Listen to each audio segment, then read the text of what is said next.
राकेश गुप्ता जी। राधा वल्लभ श्री हरिवंश। राधे राधे महाराज जी।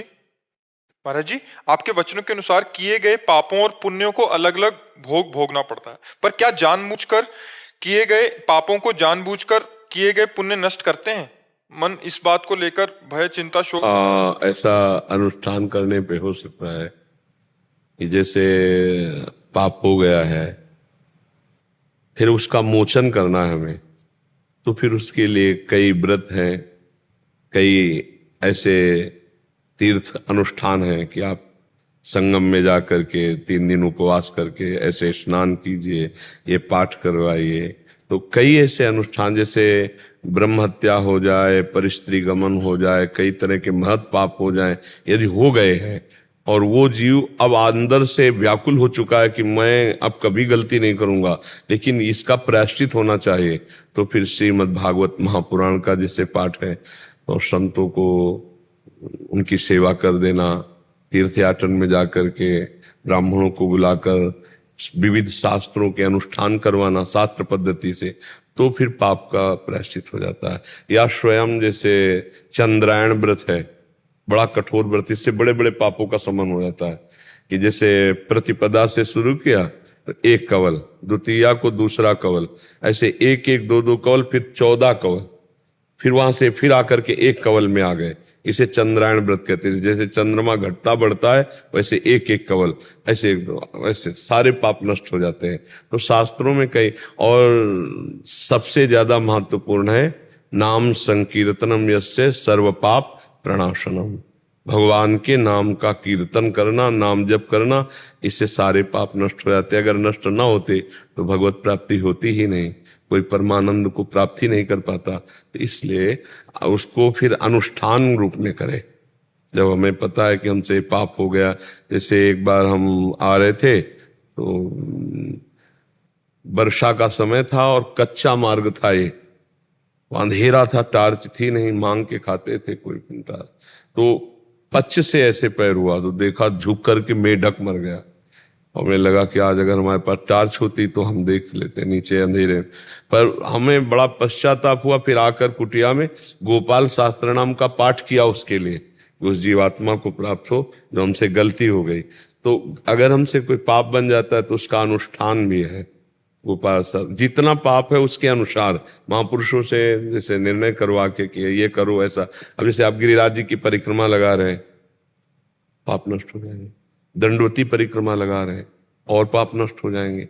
जितना कष्टपूर्ण तीर्थवास, जितना कष्टपूर्ण व्रत, जितना कष्टपूर्ण हम साधन करते हैं, उतने पाप भस्म हो जाते हैं। ऐसा होता है। महर्षि, दैनिक क्रिया में मैं नौकरी में हूँ, तो वहां नौकरी में इस प्रकार के पाप हैं जो हमें पता है कि हमसे हो रहे हैं और हमारी मजबूरी है वो करना।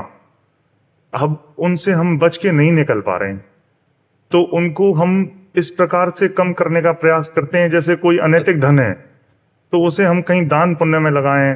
नहीं, वो फिर नहीं ठीक रहेगा। हमारी बात को आप समझिए कि अगर जैसे आपने किसी संत को रुपए दे दिए तो अधर्म से आए हुए धन से वो जब संत प्रयोग करेंगे तो उनकी बुद्धि में अधर्म का ही प्रकाश होगा।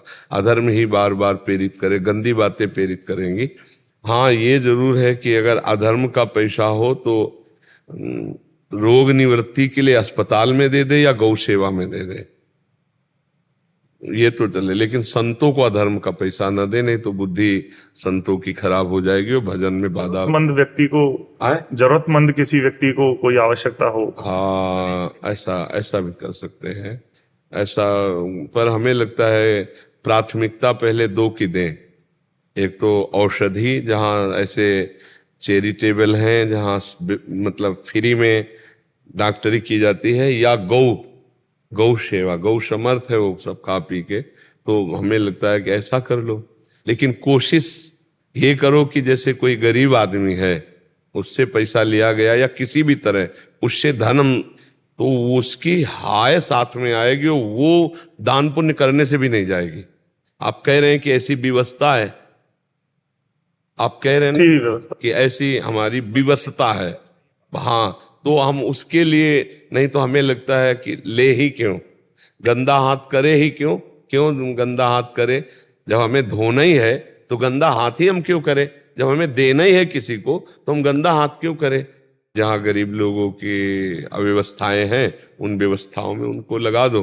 वैसे कोशिश रखना कि कभी किसी गरीब का धन ना आ जाए, नहीं उसके साथ उसका दुख आता है, उसकी हाय आती है, वो बहुत खतरनाक होती है। देखो जो धनी मानी है तो उनको कोई फर्क नहीं पड़ता, लेकिन गरीब आदमी, किसान आदमी 1,50,000 में लुट जाएगा, क्योंकि वो खेती कर रहा है, उसके पास इतना धन नहीं है, और फिर वो जब धन आएगा तो वो नष्ट करना शुरू कर देगा, वो शांति भंग कर देगा। मुझे तो लगता है वैसे प्रायः बचना चाहिए, नहीं लेना चाहिए। महाराज जी बहुत बदलाव आया है। पहले हम पूरी तरह से इन चीजों में लिप्त थे, लेकिन 1 साल से ज्यादा हो गया आपके शरण में आए, जीवन में बहुत बदलाव आया है। पूरी तरह तो नहीं सुधर पाए, लेकिन पर धीरे धीरे और देखो, रिंच टाइट करते जाओ और एक एक चूड़ी। कोई भी गलत कार्य होने पर ऐसा लगता है जैसे हमारे अंतरात्मा पे श्री राधा राधा राधा लिखा हुआ है, और गलत काम होते ही ऐसा लगता है जैसे किसी ने पाइपलाइन लगा के धो दिया हो। बिल्कुल बिल्कुल बिल्कुल बिल्कुल बिल्कुल सत्य है, बिल्कुल सत्य है आपका अनुभव।